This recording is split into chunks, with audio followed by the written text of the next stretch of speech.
is Miss Acton. I decided to do my video on my floor because if I do that, then my doggies might come join us. You can see my kitty cats in the background that you guys got to meet last time.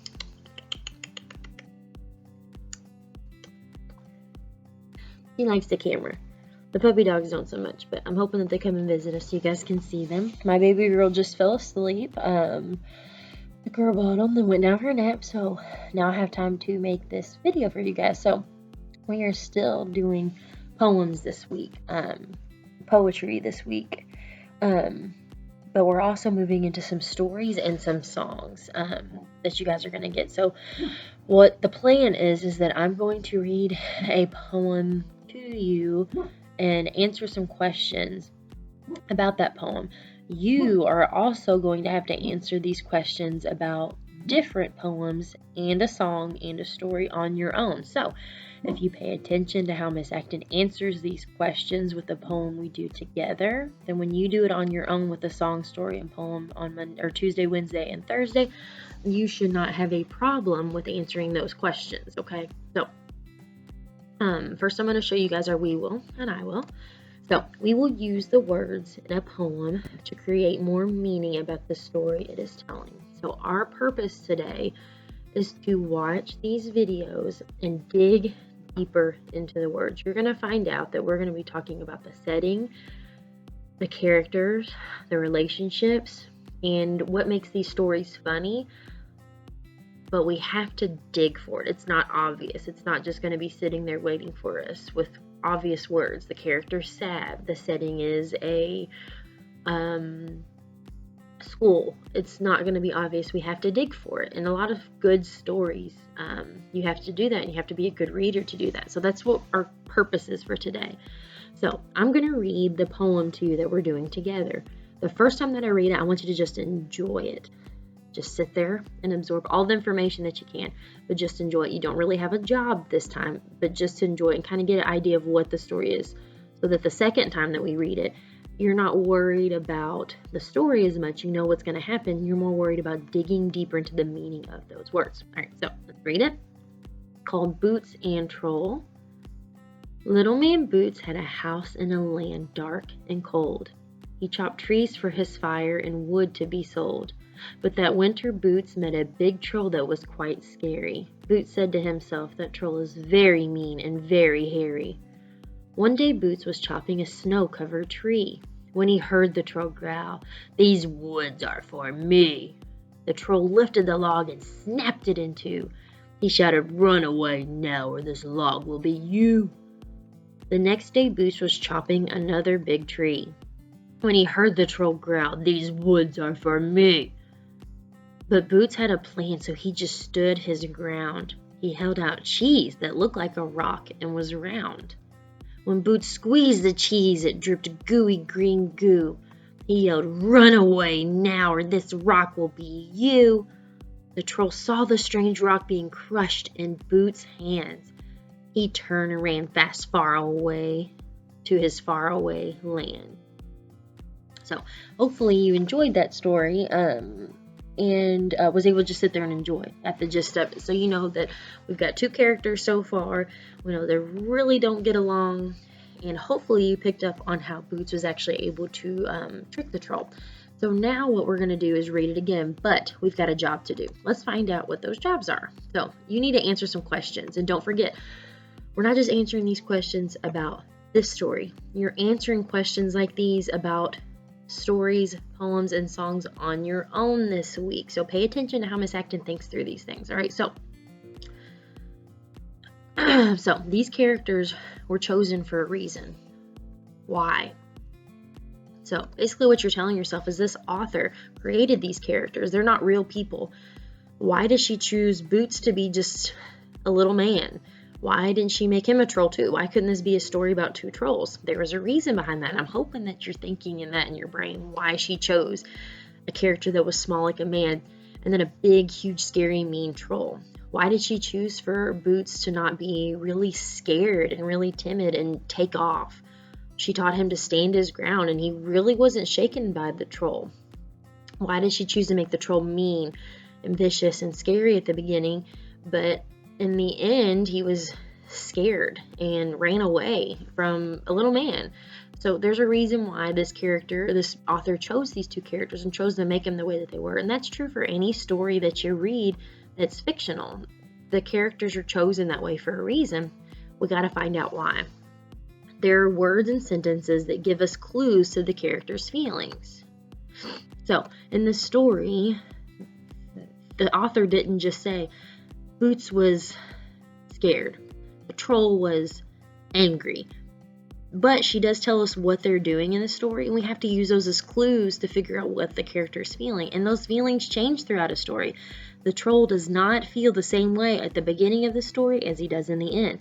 Boots probably does not feel the same way in the beginning as he does in the end. So we have to dig deeper into those and look at those words and sentences and phrases to find that deeper meaning that we're looking for. Another job that we have is the characters in the story have a relationship. It can be a relationship of love, hate, or sadness, and tons of other words. So yes, our two characters don't get along and they don't like each other. That does not mean they don't have a relationship. Some people's relationships are not nice relationships, and in this case, they're not. But also that relationship changed a little bit, and that is true in any story. A relationship can change as it moves through the story. It can get better, it can get worse, it can actually change several times throughout a story. But this story, you have to dig deep into those words to figure it out, and that's the case with some of the stories and songs and poems that you're going to be seeing this week. Stories, songs, and poems can be funny. What words in this poem make it funny? So the funny one is definitely one you have to dig deeper into the words, because you'll never read a book where the author will say, this part is funny. The dog tripped over the cat and fell down the hill. The author will never say that. And same holds true for a poem or a song. You have to figure out why all these words combined together that created this scene in this story, why that's funny. And it's a lot harder than you think it is. We just know it's funny because as someone's reading it to you or you're listening to it, it makes you laugh because you're picturing it in your brain. But they chose certain words to make it funny, and those words are important. If they didn't use those words, then it wouldn't be funny to us. So we got to pick out those deeper words and find why the meaning of those words makes that certain part funny. And then last thing that we're doing is words in the stories and poems and songs can describe the setting to you too. What words are used in this poem to help you picture the setting? So our stories can have where they kind of just say, this story takes place on a farm with lots of animals and it's springtime, so there's flowers and leaves are turning green on the trees type of thing. Or they can just give you clues in the text. The story that we're reading and the stories that you guys are going to be seeing throughout this week, don't just say, it was a beautiful sunny day on a farm, the leaves were nice and green, and the flowers are smelling good. You have to dig deeper and look at those words and phrases to figure out what the setting is like in this story. And the story that Miss Acton's about to read to you, the setting plays a big part on how the characters act. And I'm going to point that out to you as we read it. So now our job is to read the story again. So then we will read it again, but with a job. What do I need to learn from the story? So I just went over all the questions that we're going to be answering in the story.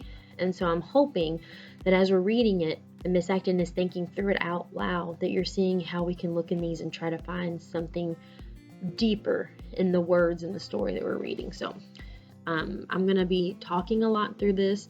When we're reading this, we are really digging deeper. So pay attention as Miss Acton's teaching you what's going on in this parts of the story. Boots and Troll. Little Man Boots had a house in a land dark and cold. So a land dark and cold is underlined there. That's because it's giving you a hint of what the setting is like. So Boots lives in a house. So that gave us kind of a little clue. But that house could be in the city, but no, it's in a land that's dark and cold, so it doesn't sound very pleasant to me. He chopped trees for his fire and wood to be sold, so we know that wherever he's at, he's able to chop trees down. Now, there's trees sometimes in the city, but you can't just go out and chop one down. most places where you can just chop a tree down is in the country or in a forest where you don't have to worry about the tree falling on another house or another person. So I'm going to guess that this is a cold and dark forest or woods that Boots lives in, and it doesn't seem like he's got a lot of people that live out there close to him. He's kind of out there all alone. But that winter, Boots met a big troll that was quite scary. So we got another hint that it's the winter, so it's cold. We get that now. Boots said to himself that troll is very mean and very hairy. So I don't know about you, but if I am not a fan of someone, I don't like them too much, those are the words I would use. I wouldn't tell my mom that she's very mean and very hairy, because I love my mom and I care about my mom, but I would think those things about somebody that I don't like very much. So I'm thinking that that's probably something that, a clue in just the words, that Boots is not a fan of this troll. And it's already given us clues about this troll as a character. He's scary, he's mean, and he's hairy.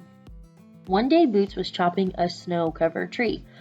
Snow-covered tree, it kind of gives us a hint. So we knew it was winter, we knew it was cold, and we know we're in the forest where there's lots of trees, but now the trees are covered in snow. So now it's not just cold, it's cold enough to where it's snowing. And, I'm thinking the setting, if it was springtime and flowers were blooming around and the birds were chirping in the background, that as a character, you might be a little bit happier. In the wintertime, though, where, you're constantly trying to stay warm, it's snowing all the time, there's no animals really frolicking around, there's no flowers that are nice and beautiful and blooming, it kind of sets a scene that a character is going to be depressed and sad and lonely and maybe even a little cranky. When he heard the troll growl, "These woods are for me." So when I hear the word growl, I think about a dog growling. And when a dog's growling, they are not happy. And that holds true for a lot of animals. When they growl, they are not happy. So I'm thinking this troll is not a happy character. The troll lifted the log and snapped it in two. A log is a big piece of wood. I mean, it's like the main trunk part of the tree. It's not just a little twig. It's not just a little branch. It's a big chunk of a tree, and he snapped it in two. So the author is not just saying this troll means business. He's big and he's strong and he can snap a tree in two. No, she's just telling us he lifted the log and snapped it in two. So she is in her own way making us have to dig for deeper meaning to find out how really strong and scary this troll really is. And the troll shouted, "Run away now or this log will be you." So using words to show us that he's not a very friendly guy. The next day, Boots was chopping another big tree when he heard the troll growl, "These woods are for me." So I'm going to go back. Boots is back in the same woods chopping another tree down where that huge troll snapped a tree in two and said that he was going to do it to him. He's still out there cutting trees down. So he's very brave, or he needs help. He's not getting the hint. We're going to go with the thing that he's brave, mainly because we know how the story ends. So good for him. He's nice and brave. So then it says, but Boots had a plan, so he just stood his ground. So stood his ground is underlined because that means that he is not budging. He's standing there doing what he knows is right, and he's not letting that troll boss him around, okay?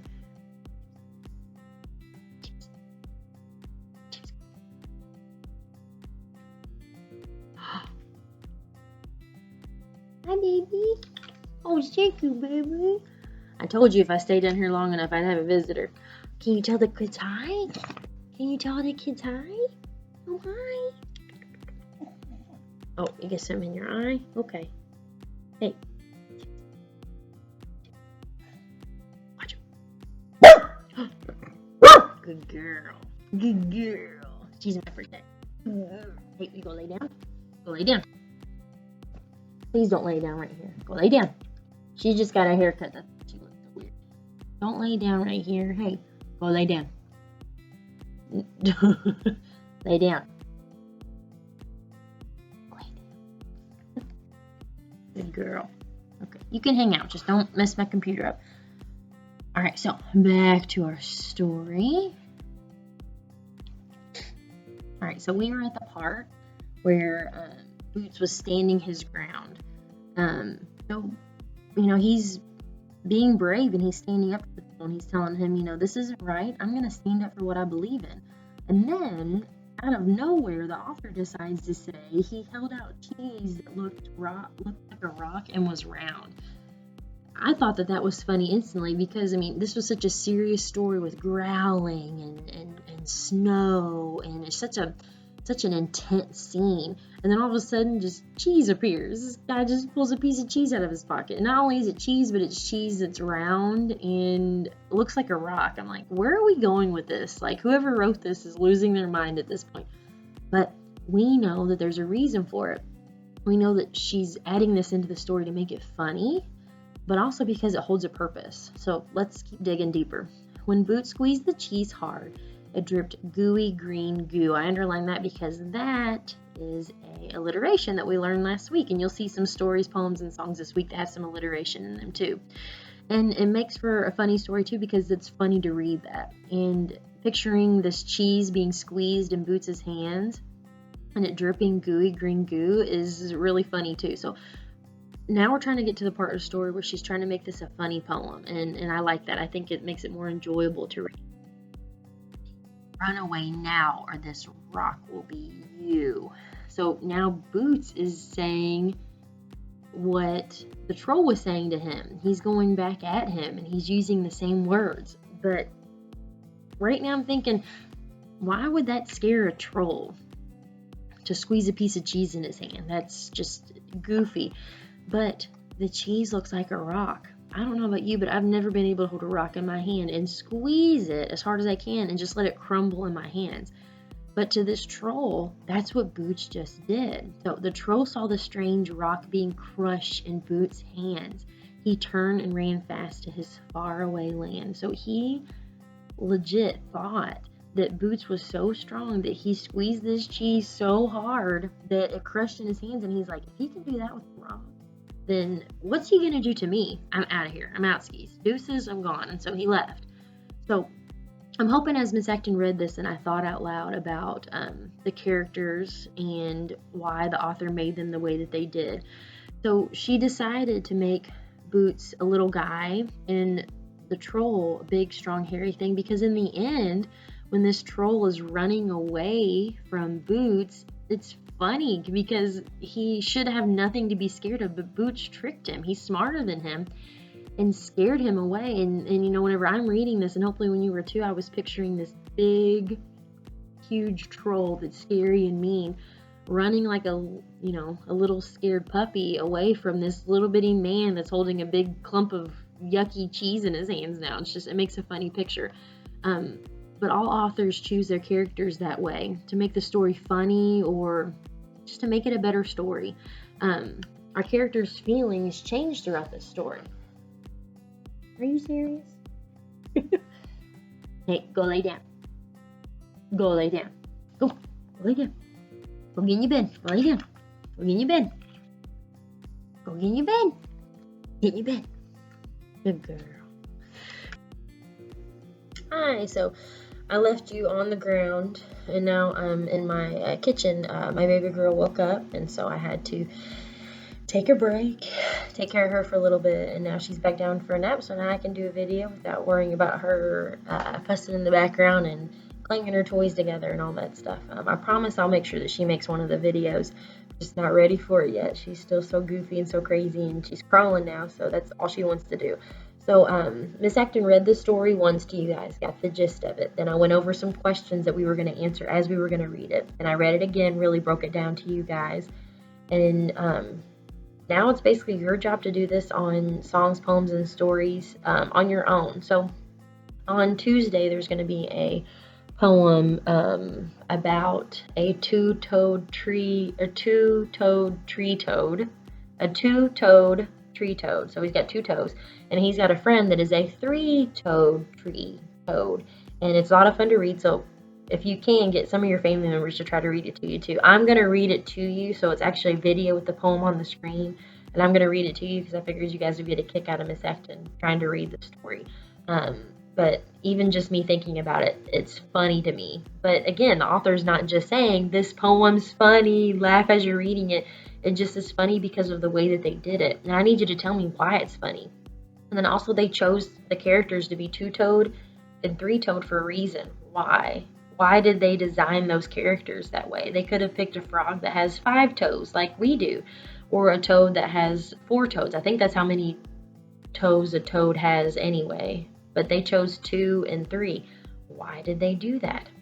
And then on Wednesday, you guys are going to listen to a read aloud about a book called Bark George, and it's doesn't have a lot of words to it, but it's really funny. It's about this dog that keeps trying to bark for his mother, and he can't, and you'll find out why. And it's funny, but again, the author's not saying this is funny, you should laugh at this, but you'll find out why it's funny, and it's because of the words the characters or that the author chose. And also you're going to be learning about or telling us about the relationship that the mother has with George, the mom dog, and the kid dog. They have a relationship with each other, and I need you to tell me what that is by using the clues in the story. And then on Thursday you're going to listen to a song called the Wishy Washer Woman. It's really, really good, and it's a good song to dance to, and I hope your families enjoy it too. It's from Go Noodle, but you can find 100 different versions of it. And it actually started off as a poem, but a lot of people have turned it into a song. And I asked you why they did that. Why would they take this perfectly good poem and turn it into a song? I want you to try to take a good guess on why you think that. And so as you're going through this stuff this week, do not forget to have Miss Acton there to help you. Even if you're Miss Ramos or Miss Justroom and you want to ask me about some of this stuff, because I'm the one that created the lesson for you, you're more than welcome to call me or text me or send me a message on Class Dojo. Call or text your teachers or message them on Class Dojo and ask them for my number. I've already told them do not worry about your kiddos getting in contact with me. I would love to talk to them because I miss you guys as much as I miss my friends. And my friends, if you have any questions with this, don't hesitate to text me or call me or message me on our classroom. And I'll get back to you as soon as I can to help you guys out. And I really hope that you enjoy this lesson. I had a lot of fun trying to find the songs and all that stuff with them, and I love this lesson so much. I wish it made me so sad this week doing this because this is one of my favorite lessons that I teach in the classroom because I get to see your all's faces when you laugh at the stories that I tell, and I love reading the songs or singing the songs and reading the stories to you guys and listening to you guys laugh and enjoying them with you. And I hate that I'm not in your homes enjoying this stuff with you right now. So please, if you message me or text me with a question, please tell me how much that you're enjoying these videos because it'll make me feel so much better and it'll make me feel like I don't miss you guys as much. So thank you guys for taking time for watching this, and good luck on your questions. Call me, text me, or email me, or message me on our Classworm, Google Classroom, and I'll help you out as best as I can, and good luck. Miss you guys. Bye.